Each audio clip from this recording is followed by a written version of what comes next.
Fabrício, eu sou do projeto de extensão de tecnodocência da Universidade Federal do Ceará e pertenço ao curso de licenciatura em matemática.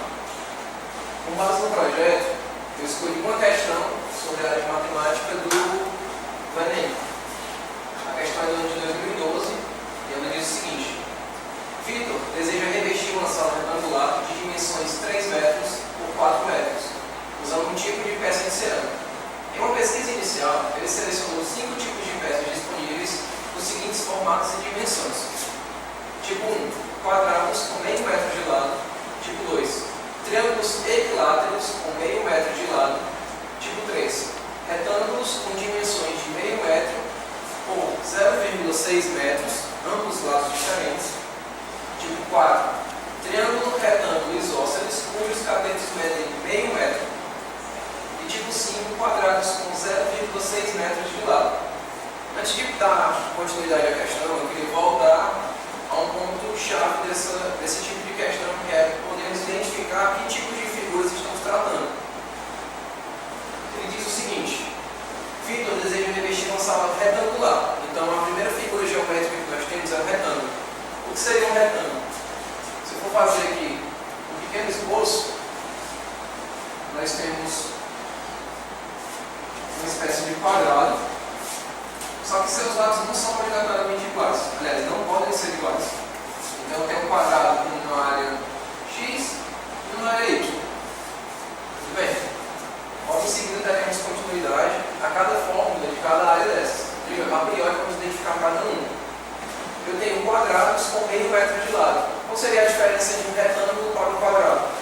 A diferença única e exclusiva é que um triângulo, ou que um quadrado e um retângulo, eles não podem ter lados diferentes. Ou seja, o quadrado tem lados iguais, retângulos têm lados diferentes, pelo menos a cada parte.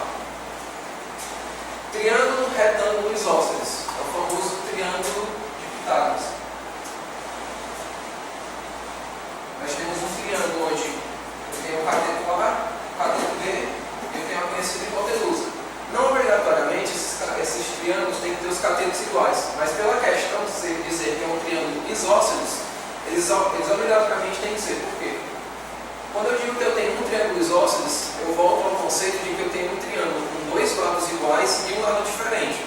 Por obrigatoriedade, a hipotenusa é o único lado que pode ser diferente, ou não pode ser igual aos seus outros catetos. Então eu tenho um valor para a hipotenusa y e eu tenho um valor para os catetos que são iguais. Então eu posso chamar de x. É uma amplificação de qualquer valor possível. E temos também o triângulo equilátero. Vou apagar para dar mais vontade de espaço. O que é que o triângulo equilátero propõe? Propõe que nós vamos ter um triângulo, um polígono de 3 lados. Só que diferente do triângulo retângulo, eu vou ter que todos os seus lados vão ser iguais. Eu tenho um lado x, x e x. Muito bem. Com isso eu caracterizo todas as 4 figuras que são ditas pela questão.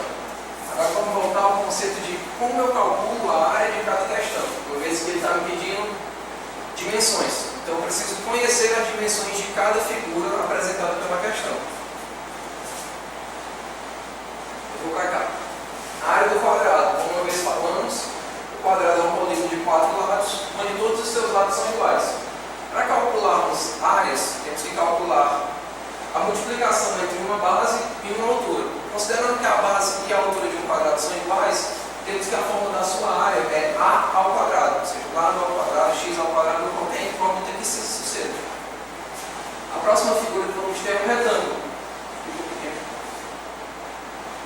Vamos ter um retângulo. Mais uma vez, como eu disse, a diferença do triângulo, do quadrado para o retângulo, são que os lados não podem ser iguais. O retângulo tem lados diferentes aos seus pares. Perceba, a altura desse lado do retângulo é igual a esse lado. Mesma coisa da base é igual a essa base.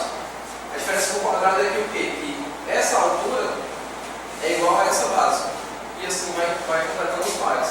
Então, a área do triângulo, mais uma vez, eu vou ter o quê? Base A vezes a altura B. Vou ter a fórmula A vezes B. Agora vamos para o triângulo equilátero. Como ele foi dito, todos os lados são iguais. explicação do porquê, porque eu já entro em outra questão. Eu coloquei ela direto aqui, a área, vocês podem ver onde está marcado. A área é igual a L ao quadrado, raiz de 3 sobre 4. Esse L é só a caracterização para o lado, mas mais uma vez, pode ser substituído por qualquer incógnita que você queira colocar. Já são valores tabelados, certo? Então, podemos passar para a última figura. A última figura é a área de um triângulo qualquer. Aqui ele diz o seguinte: a área é igual a base vezes a altura sobre 2. Aí a gente vai relembrar uma coisa. A área sendo igual a base vezes a altura é a mesma forma de um retângulo ou de um quadrado. Por que eu tenho esse sobre 2 e por que ser tão parecido? Como eu disse antes, todo cálculo de área é uma multiplicação entre a sua base e sua altura. Só que se vocês puderem e conseguirem imaginar, esse triângulo aqui, marcado em laranja, ele consegue formar metade de um quadrado, ou um retângulo, caso os seus catetos deem oportunidade para isso.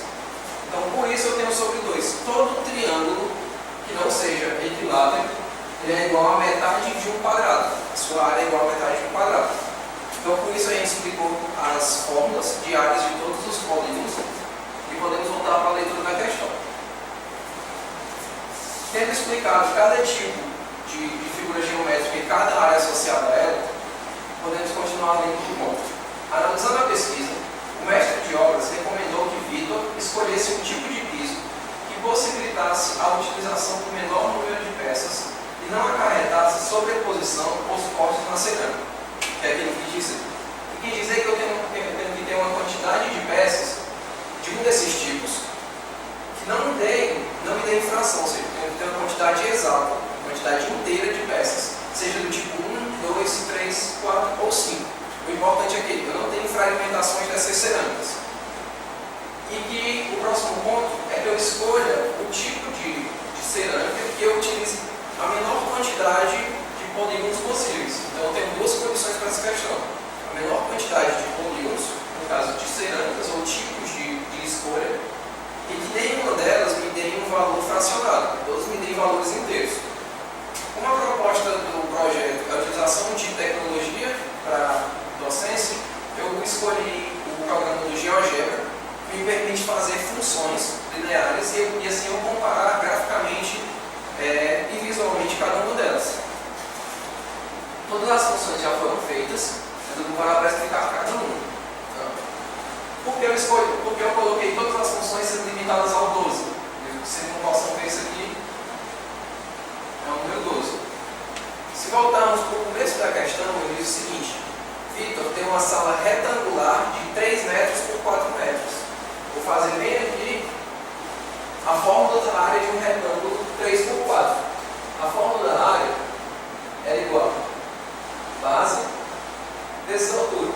Como ele não me informou se 3 era a base ou a altura, ou 4, assim por diante, não vai fazer a diferença como eu colocar.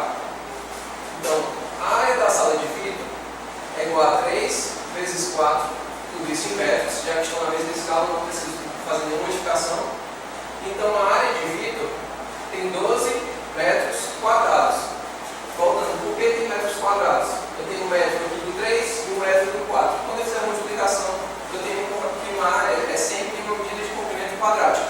Porque eu tenho a sua multiplicação de base por altura. Explicado o porquê de todas as funções terem parado no 12, eu posso mostrar cada uma dessas funções como ela se comporta.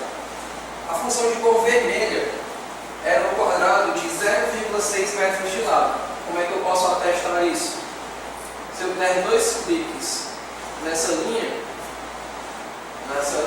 de gráfico, ele vai me gerar a fórmula que eu usei para a construção. 0,6 ao quadrado. Esse 0,6 ao quadrado caracteriza que eu tenho um quadrado de 0,6 metros de lado. Isso seria o meu quadrado, a minha figura de tipo 5. Então, a minha figura de tipo 5, eu consigo com 33,33 pedaços, ou cerâmicas, completar os meus 12 metros. Só que ela não está de acordo com a minha questão, porque a questão pede que sejam números inteiros. Então, eu não posso considerar ela. Eu vou para a próxima. A próxima questão por 0,6 metros. Isso aqui, se vocês puderem lembrar, é um retângulo, tínhamos do tipo 3. O retângulo do tipo 3 ele tem 0,5 metros de lado por 0,6 metros de altura, adotando esse comportamento. Então, com 40 peças, nós temos que o tipo 3 satisfaz a equação. Muito bem, devemos deixar esse dado guardado para comparar com todos os outros. Vamos para a figura do terceiro gráfico. O terceiro gráfico me dá um quadrado de 0,5 metros de lado. Por que eu sei que é um quadrado? Porque a fórmula se adequa ao quadrado, lado ao quadrado. Essa figura é a figura do tipo 1, nas opções de vidro. Então, com ela eu consigo ver que com 48 peças de cerâmica eu consigo completar meus 12 metros. Tudo bem, até o momento nós temos dois tipos de cerâmica que se adequam às propostas de vidro. E vamos olhar para o próximo. O próximo, ele vem até mais para frente. O que é que eu tenho aqui? Eu tenho uma figura que significa o triângulo equilátero. Por que ele significa o triângulo equilátero? Voltando para a fórmula, eu tenho 0,5 ao quadrado, a partir da fórmula que era L ao quadrado. Agora vocês se perguntam por que ele tem esse 1,71 aqui. Por questões do programa não aceitar eu colocar uma raiz, eu coloquei já um número aproximado decimal, que equivale a raiz de 3, que é 1,71. Tudo isso dividido por 2, e eu coloco para a fórmula. Com 56 azulejos, eu me adequo à questão. Então, eu tenho agora 30 azulejos na linha preta, a figura de tipo 3. Tenho 40 azulejos na de tipo 1. E eu tenho 56 azulejos no triângulo equilátero, que é a figura de tipo 2. Falta agora o triângulo retângulo, que é a figura de tipo 4, para termos todas as informações acerca da questão de vidro. Vou tirar. E agora, vamos até o último gráfico. Esse se alonga mais. E esse é o triângulo retângulo, ou triângulo retângulo isósceles, bem como ele diz, de meio metro de lado. Para ele se adequar à questão, temos que eu preciso de 96 azulejos. Então temos todos os tipos já explanados aqui no programa. E agora podemos levar a crer que a linha que mais rápido chega ao número 12, obviamente significa que vai ser o tipo de azulejo mais rentável para a minha questão, já que essa é a proposta. Eu cheguei a 12 metros de área com 40 azulejos. Isso caracteriza que o tipo 3 é o tipo de azulejo mais indicado para fazer minha construção.